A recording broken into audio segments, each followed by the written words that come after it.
Gimana menurut Bang Firman, PJ Gubernur ini? Kita kan sudah hampir sebulan ini, mulai dari mana ini PJ Gubernur sebaiknya? Karena ini terlihat seperti bingung akan kemana gitu. Assalamualaikum warahmatullahi wabarakatuh. Waalaikumsalam warahmatullahi wabarakatuh. Jumpa lagi dalam bincang tentang pembangunan di Gorontalo.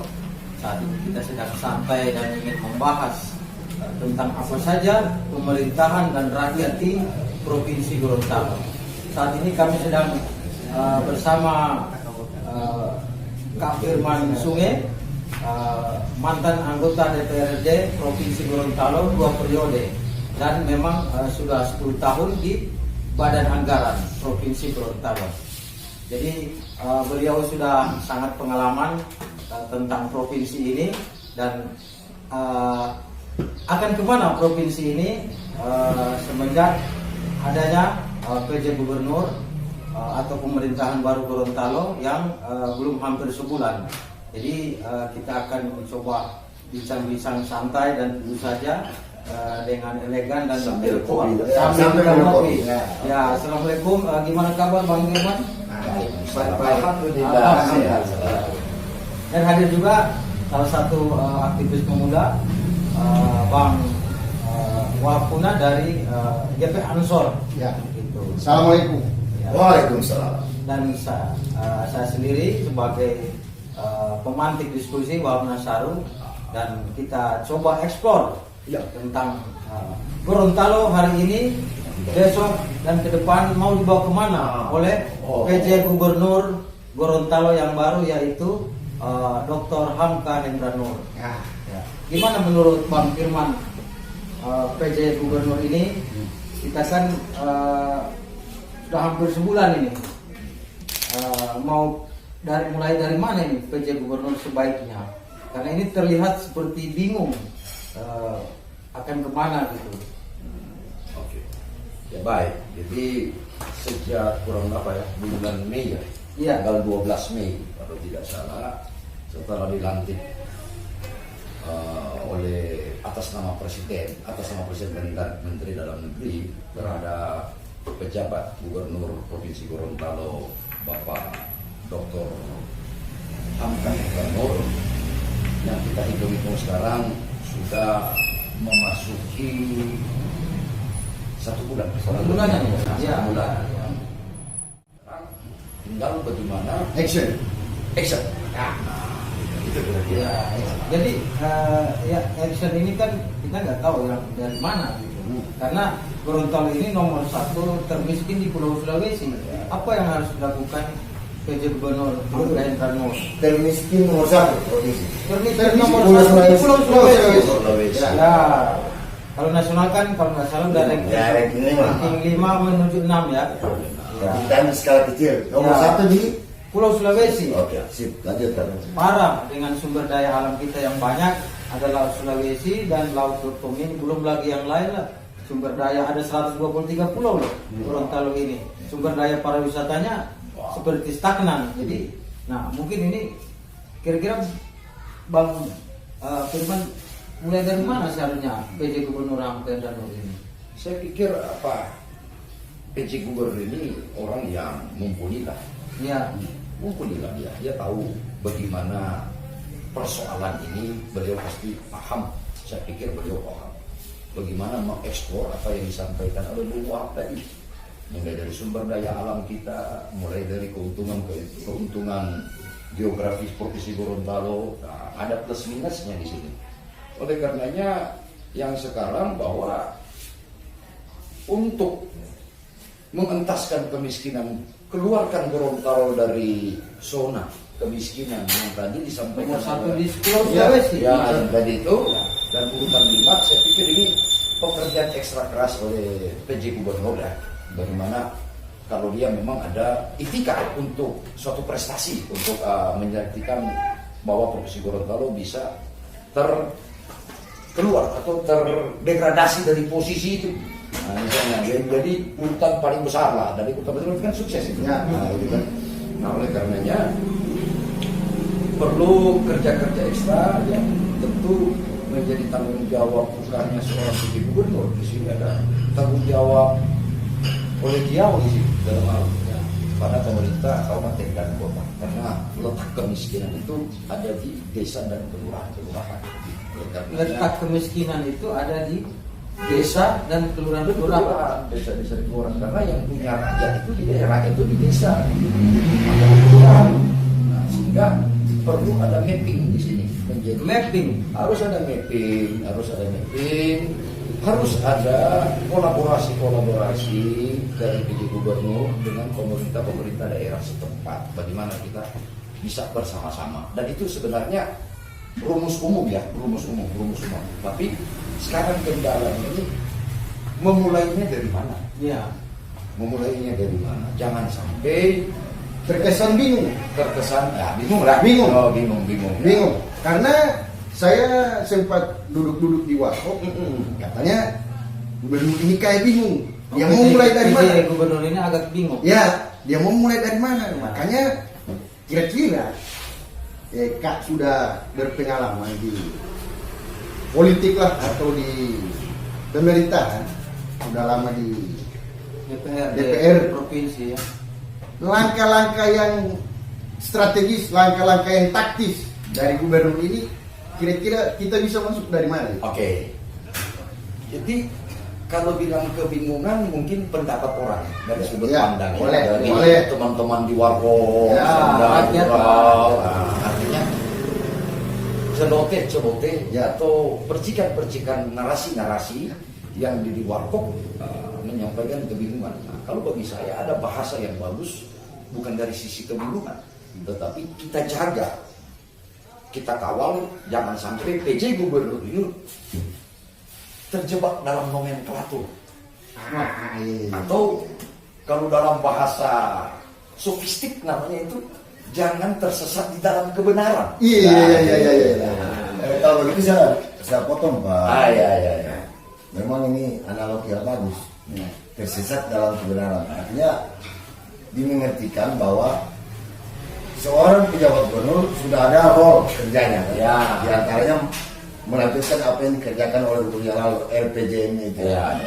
Kemudian ada yang tambahannya itu mungkin harus mensukseskan pemilihan apa pilkada atau pileg. Ya. Tapi yang menjadi persoalan kan durasinya, Ya. 1 tahun. Ya. Dari analogi itu, ya saya juga pendapat Pak itu asumsi. Tapi dari analogi tadi itu sebaiknya seperti apa? Ya. Dalam kegamangan itu. Ya. Sebaiknya seperti apa? Ada kiat sebenarnya. Ini bagus sih. Nih diskusi ini semoga ada hal-hal yang bisa kita gaungkan Ya. dari diskusi ini. Mudah-mudahan kalau memang ada sisi kebaikan menjadi salah satu Ya. starting awal dari Tadi yang baik, ya. Pak Gubernur saya pikir dalam rangka tadi apa namanya kebingungan ya. Kebingungan. Kebingungan. Ya itu bahasa warung kopi lah. Ya, kebingungan atau kebimbangan. Jadi konkretnya seperti apa, Pak? Oke, Startnya itu. jadi sekarang gini, kita jangan dulu terkooptasi Ya. dengan wacana bahwa PJ Gubernur ini tugas utamanya adalah mensukseskan pemilihan pesta demokrasi, bukan itu. Bukan itu tujuan. Bukan hanya itu dalam tanda kutip, bukan hanya itu. Dan sekaligus melanjutkan RPJM yang kemarin. Nah, kalau dia melanjutkan RPJMD kemarin, ini kan transisi. Ya. Betul. RPJMD kita ini sudah habis. Ya. Sudah selesai di 2022 di saat Pak Gubernur dalam ini yang terhormat beliau Pak Rusli Habibi selesai bulan Mei, tetapi berakhirnya itu di akhir tahun 2022. Berarti dihadirkannya apa? Dengan adanya PJ Gubernur di bulan Mei, berarti Mei sampai Desember, berarti kita melakukan masih berkoridor pada RPJMD itu. Ya. Nah sekarang tugas PJ yaitu tadi bukan hanya kepada suksesnya di pesta demokrasi, tetapi RPJMD yang batas waktunya sampai 2022 ini dia yang kawal, dia yang leader di sini. outputnya seperti apa? Yang pertama. Yang berikut, kalau memang ada aturan bahwa nanti 2024 pilkada serentak, berarti kan selama beberapa tahun ini kosong. Kosong dia. Kosong. Mau pakai landasan pijak RPJMD yang mana? Sedangkan beliau ini sebagai hanya pejabat sementara saja. Memulai dari mana? Mau pakai RPJMD yang mana? Oke, pakai RPJMD transisi, oke. Mungkin ada Permendagri tentang arahan bagaimana seorang PJ gubernur di dalam kevakuman kekosongan RPJMD. Ya. Nah, salah satunya bagi saya, menurut pengalaman saya, kan kita ada RPJPD, Ya. Rencana Pembangunan Jangka Panjang Daerah, di 5 tahun pertama, 5 tahun kedua, 5 tahun ketiga, 5 tahun keempat, 5 tahun kelima, 25 tahun. Nah, sekarang era 2022 ini di RPJMD yang mana? Apakah di tahun kedua atau tahun ketiga, kita lihat. Nah, kita lihat dulu di situ, itu nomenklatur umum. Nomenklatur umum. Jadi yang pertama adalah dia harus mencantolkan RPJPD-nya itu, RPJPD-nya, Rencana Pembangunan Jangka Panjang Daerah itu menjadi cantolan untuk kiat-kiat Pak Gubernur, PJ Gubernur melaksanakan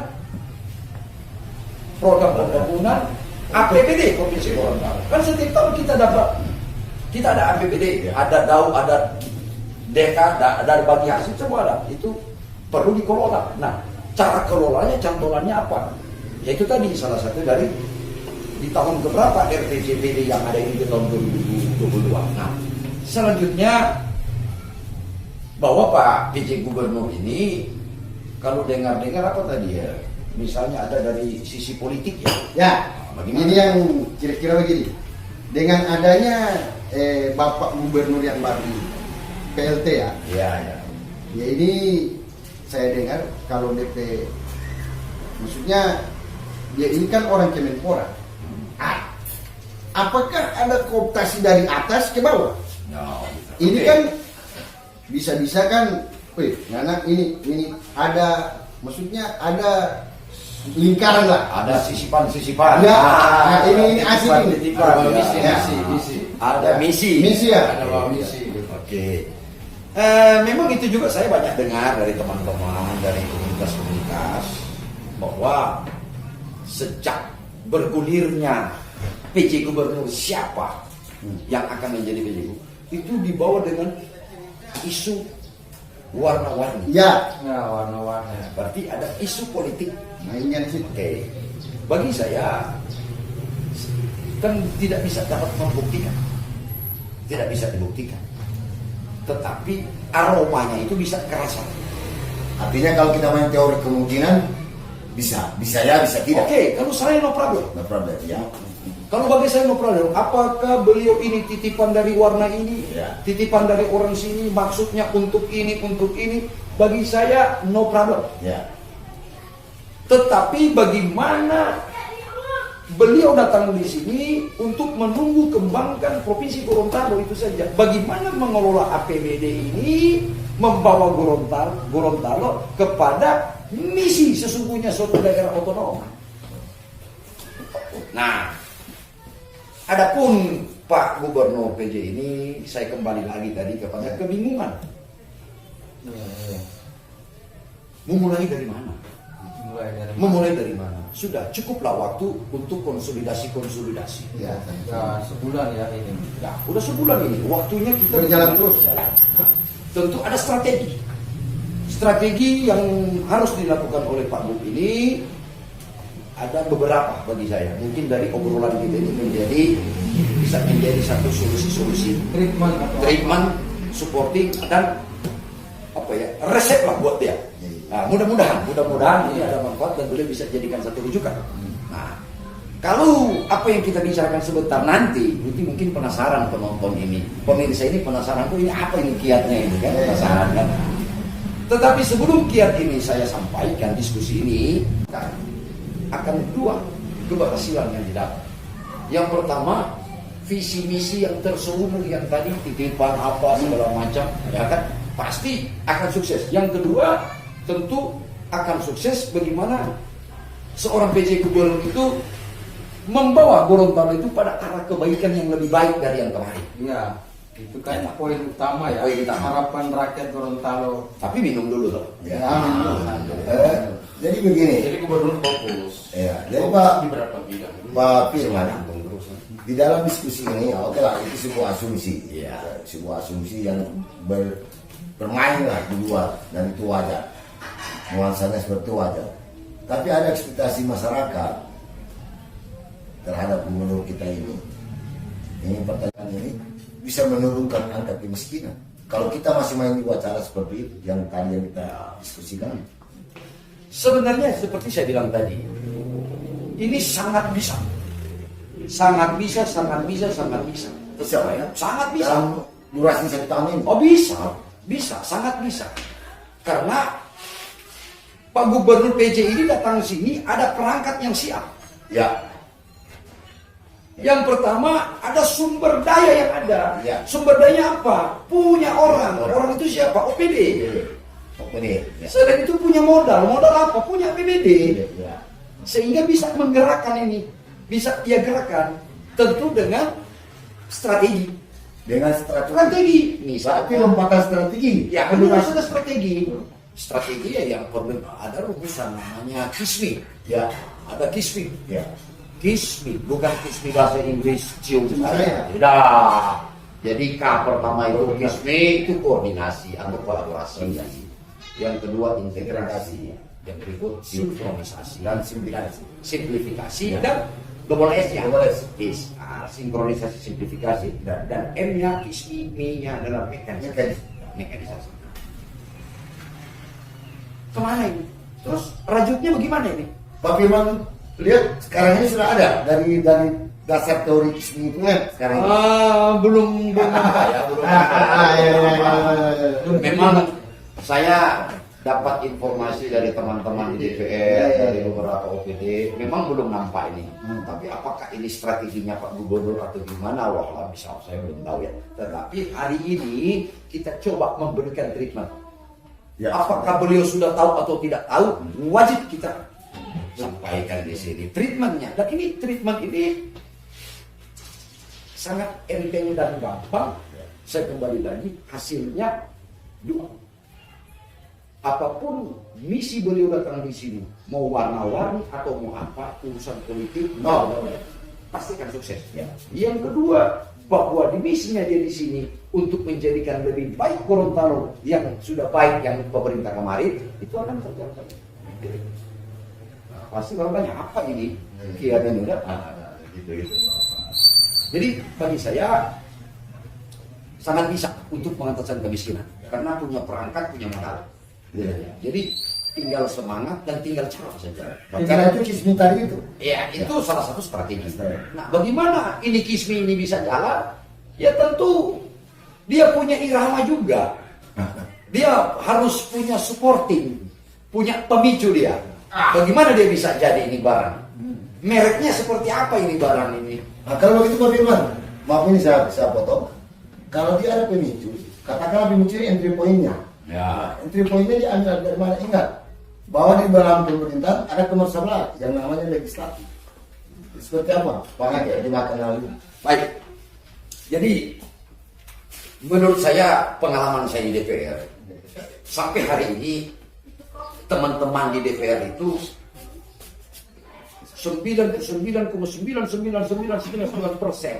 selalu mendukung eksekutif. Yes. Ya. Tetapi dalam mendukung eksekutif, kembali lagi teman di DPR itu berbeda-beda asumsi. Tentu kalau berbeda-beda asumsi, tentu di situ ada kritik dan saran. Tidak serta-merta menerima mentah-mentah. Jadi teman-teman DPR ini, mereka juga kritis. Nah, seperti layanan-layanan apa, strategi-strategi? Bukan layanan putus, bukan. Bukan.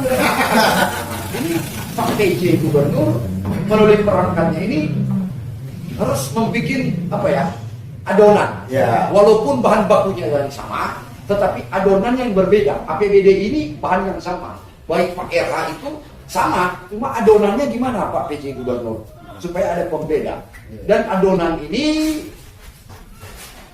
Saya pikir jangka pendek, Pak PJ ini jangka pendek. Ya. Nah, bagaimana starting jangka pendek? Tentu punya kiat. Pak Gubernur PJ Gubernur itu tidak mempunyai RPJMD 5 tahun. Ya. Dia hanya sementara, bahkan setiap 3 bulan Dia balas. dievaluasi. Nah, katakanlah beliau 1 tahun atau 2 tahun, tentu harus pakai strategi biar bagaimana pejabat yang umurnya instan ini, ya ibarat sarapan pagi lah. Kalau kita pakai Indomie itu yang instan, penting kita kenyang kan begitu, itu instan. Nah, itu instan, tapi itu ibarat tapi bukan bikin sakit perut. Nah, oleh karenanya Pak J ini, Pak PJ Gub ini harus memerlukan beberapa hal untuk starting. Ini masih hasil Itu ini penting. bukan mogok, tetapi belum hidup. Apa-apa yang harus dihidupkan. Wah, apa-apa Yang harus dihidupkan. Yang pertama, mobil ini sebelum dihidupkan, ya tentu dikeluarkan dulu dari bungkusnya tuh, dari cover, capnya. Ya. Nah, tentu ada debu. Nah, debu ini tentu dicuci dulu, dilap dulu, rapikan dulu, ya kan? Nah, tetapi dalam merapikan mobil ini jangan pakai kain yang bisa tergores. Nah, jangan pakai kain yang bisa menggores cat mobil. Bahaya. Atau dia cuci dengan air yang begitu kencang, bikin rusak. Nah, ini dari luar. Oh, dari dalam. Ini dari luar. Perangkat dalamnya. Nah, perangkat dalam itu dari luar dulu. Bersih. Nah, bersih-bersih ini jaga, orang bisa berasumsi. Ini ada politik tinggi, ada politik tinggi nih. Ah, ya. Dipolitisasi ini atau bagaimana? Bagi saya tidak ada urusan. Ya. Bagi saya tidak ada urusan. Mau politik, mau apa, mau melakukan pembersihan mobil Ya, ini dengan sok dan santun. Ya. Tapi baru-baru kan ada informasi. Ya. Ada media-media mulai dibersihkan. Itu salah satu strategi itu atau bagaimana? Saya pikir kalau itu strategi, Media-media kemarin, nah saya tidak sebut. oh yang mendukung ya. Ya, dia Saya sudah juga dengar bersih. itu ada yang berbau lama gitu Ya, ya. dikasih Kita bersih. kira, oh dibersihkan. Bagi saya apa tadi? Saya sampaikan tidak ada urusan. Tetapi bagaimana dia sok? Ya sok. Kalau boleh tidak dibersihkan, kenapa harus dibersihkan? Kan ibarat rumput. Kalau rumput itu tidak semua rumput. Kalau dia pengganggu ya dicabut, dibersihkan. Sekarang dibersihkan itu kenapa? Mengganggunya apa? Apanya yang mengganggu? Jangan cuma dengar orang, dengar kabar, dengar info, dengar masukan, langsung dicabut. Padahal ini harus kita ukur dulu. Pengganggunya seperti apa dan mengganggunya bagaimana? Kan begitu. Itu yang pertama dulu Pak Irfan. Tapi bagus juga membersihkan ini, bagus juga. Tetapi ya itu tadi, jangan sampai membersihkan itu meninggalkan coretan dan goretan. Jangan terlalu banyak mendengar masukan-masukan orang sehingga rumputnya tercabut. Yang kita bilang Oke, setelah dibersihkan, nah, katakanlah penampilan luarnya Ya. bagus. Ya. Ya, bagaimana? Ini kita analog kendaraan, ya, mobil. Ada mungkin perangkat dalamnya yang ini apa bisa dibawa ke bengkel atau bagaimana? Oke. Atau diganti baru. Setelah itu mobil mau dipanaskan. Oke. Kan dicek dulu olinya. Ya. Kita cek oli 3 komponen dalam mobil sebelum kita starter. Rumusan dasar 3 di dalam starter mobil itu sebelum starter 3 hal yang diperhatikan. Yang pertama dia periksa oli. Ya, ya. Stik oli. Apakah oli ini kurang atau apakah oli ini sudah tidak dalam kekentalannya? Sudah Harus diganti. Harus ganti atau masih boleh?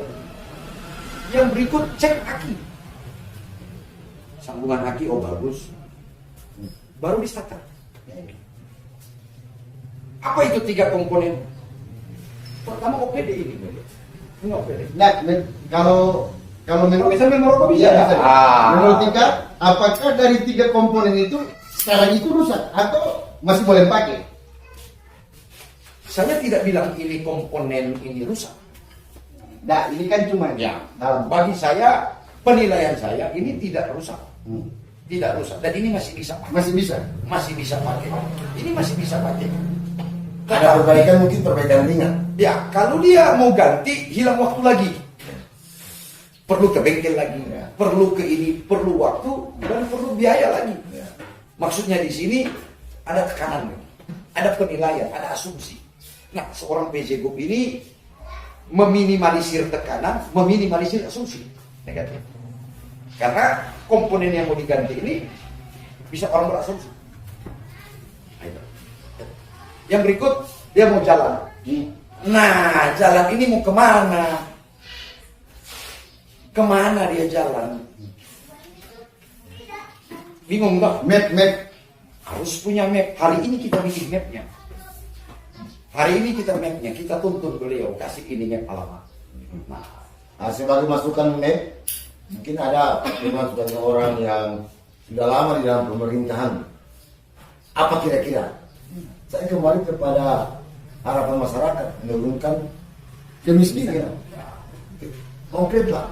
Kalau berbicara kemiskinan ini kan kita panjang lebar, tapi dalam hal konkret lah, sehingga pejabat gubernur bisa, oh ini yang Oke. fokus utasi. Nah, ini dari tadi Pak Ivan tanya terus ini kemiskinan. Mungkin dia terprovokasi dengan yang info dari lain. Gimana itu? Oke.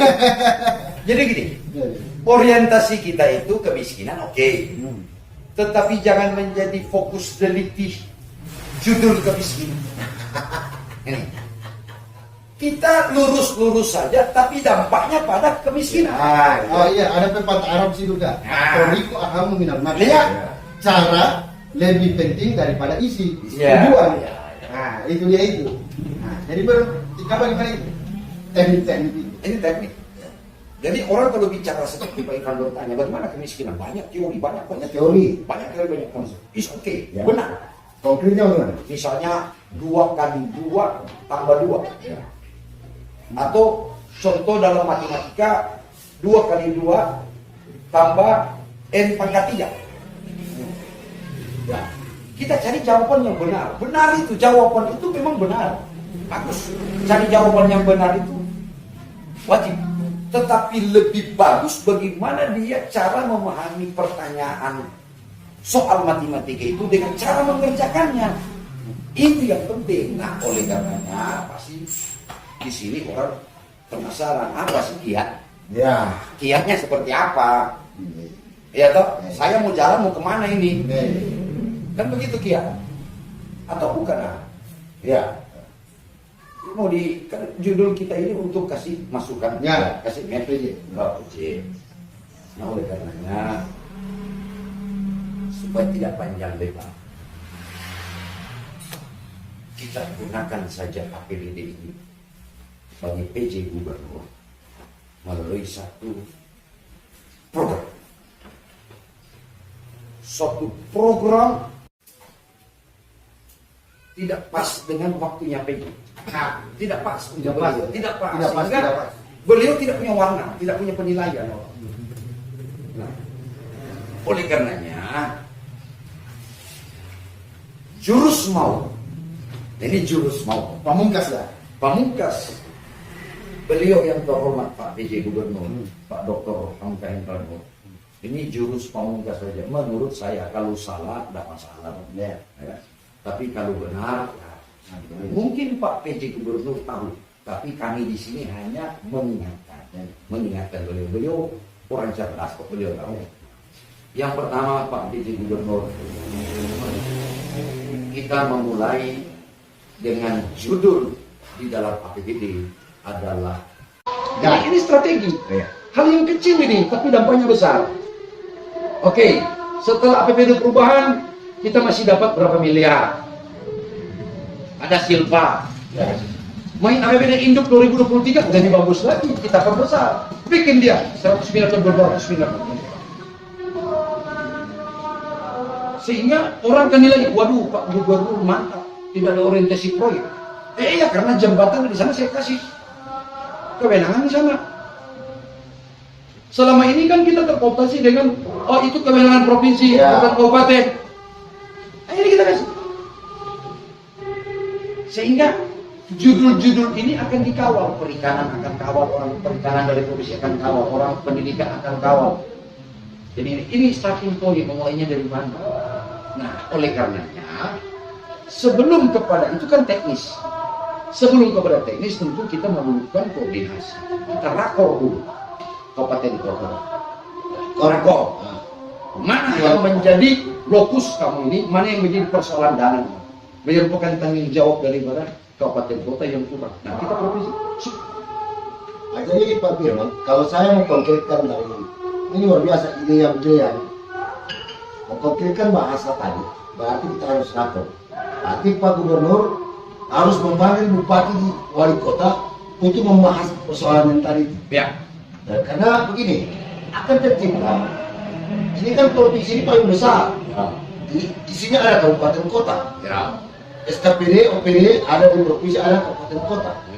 Ini kita merasa mungkin di kabupaten kota merasa ini gubernur kita. Ya. Ya kan? Jadi gubernur tidak jalan hanya dengan OPD provinsi, Ya. tapi akan didukung sama-sama dengan Ya. OPD yang ada di kabupaten kota. Iya. Jadi rakor itu penting.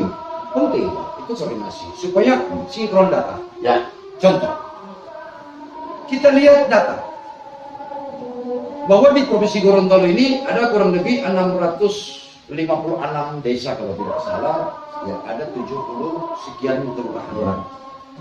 Oke, kita lokus ke desa. Kan ada namanya indeks desa membangun. Dari 600 sekian desa ini ada indeks. Ada yang maju, mandiri, maju, berkembang. Ada yang tertinggal, sangat tertinggal.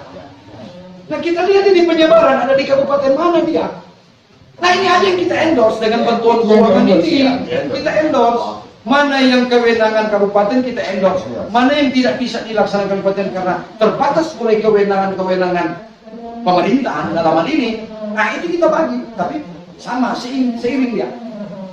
Dana provinsi pada dua hal, bantuan keuangan yang kita tidak bisa campur karena keterbatasan kewenangan.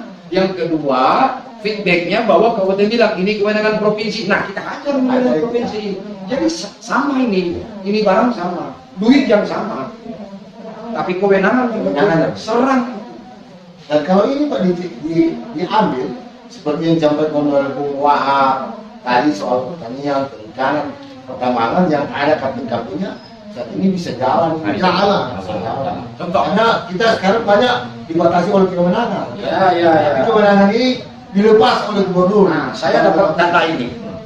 Contoh di desa kita, desa mandiri di Provinsi Gorontalo menurut data indeks desa membangun yang dirilis 7 Juni beberapa hari yang lalu tahun 2022 bahwa di Provinsi Gorontalo baru 44 desa yang mandiri. Baru 44 desa yang mandiri. Yang berikut desa maju ada 253 desa yang dikatakan maju. Yang ketiga ada 336 desa yang berkembang. Yang berikut yang tertinggal ada 24 desa, sangat tertinggal 1 desa. Nah ini dicari penyebarannya di kabupaten mana ini? Ini salah satu judul sebagai tagline bagaimana bantuan keuangan. Ini menyatakan jadi provinsi juga harus sinergi dengan kabupaten kota dalam rangka mensinkronkan. Tetapi judulnya bantuan. Jadi kami kita ini jangan ada sektoral. Provinsi bikin kegiatan di hotel ini dampaknya enggak ada. Meskipun kita bikin di kabupaten, uang berputar di situ. Kira-kira. Jadi ekonomi juga berputar sesuai semangatnya Pak PJ Gubernur bahwa jangan ada yang bawa di daerah lain. Ya ini bukan di provinsi, malah ada di kabupaten, ada di desa. Dan Pak Gubernur tinggal monitoring kunjungan, melihat karena ibarat program beliau ini walaupun yang dilaksanakan oleh kabupaten tetapi dengan bantuan keuangan sehingga akan muncul asumsi positif bahwa satu, oh ini yang namanya Pak Gubernur, oh orangnya baik, orangnya bagus, oh perhatian, care. Kan begitu, apalagi Pak, ini Pak Gubernur tidur di masjid sambil monitoring, main bola sama-sama. Kan ada elektabilitas yang muncul. Apakah beliau itu dalam penilaian orang sukses mengatakan Gorontalo ada punya kinerja? Main bagus. Apalagi kalau ada orang bilang, wah ini bisa ini untuk pemimpin ke depan, ada awalan bisa Pak. Satu, keuntungan yang didapat secara alami itu. Alami itu. Ada apa closing statement yang bisa Bang Firman berikan dari diskusi panjang kita tadi? Baik, bahwa persoalan di sini adalah mengenai durasi waktu. Ya, Pak PJ kita ini durasi waktu. Nah, dalam durasi waktu ini maka kita harus bermain pola yang pendek, yang pas. Kalau di bola kaki, Nah, ini harus diciptakan. Kita akan lompas karena kita mengatur waktu ini. Oleh karenanya, treatment dari saya adalah bagaimana APBD ini kita perbesar bantuan keuangan kepada kabupaten kota. Ini merupakan langkah-langkah pendek sehingga provinsi ini dengan kabupaten bisa lebih sinergi dan lebih berwarna, Pak PJ Gubernur, sehingga terjadilah kedekatan emosional dan pada akhirnya Pak PJ ini lebih banyak di kabupaten kota. Itu yang pertama. Yang kedua, bahwa kita akan coba dulu di mana lokus fokus kita kepada kabupaten kota ini. Kalau orang bilang, oh di sana ada warna ini, di sana warna ini, oke, kita mulai dulu dengan boleh mau misalnya dengan gol yang resistensi politiknya, ya bisa yang lebih minimal. minimalisir, saya pikir ini. Dan ini merupakan satu langkah-langkah taktis Pak PJ Gubernur. Ya. Nah, yang berikut sinkronisasi KISMI tadi, Ya, KISMI. kolaborasi, paduannya adalah bantuan keuangan ini. Nah, itu saya pikir. Dan kita coba bantuan keuangan ini, kita kan APBD kita ini pasti masih ada sisa. Ini kan baru berjalan sampai bulan ke-6. Saya pikir penyerapan anggaran kita lihat dulu, kita cek. Kalau masih bisa kita tahan dulu, kita break. Nah, kita lakukan ini pola bantuan keuangan ini dengan nomenklaturnya seperti apa. Tadi yang kabupaten kota sinkronisasi data dan ada perubahan APBD.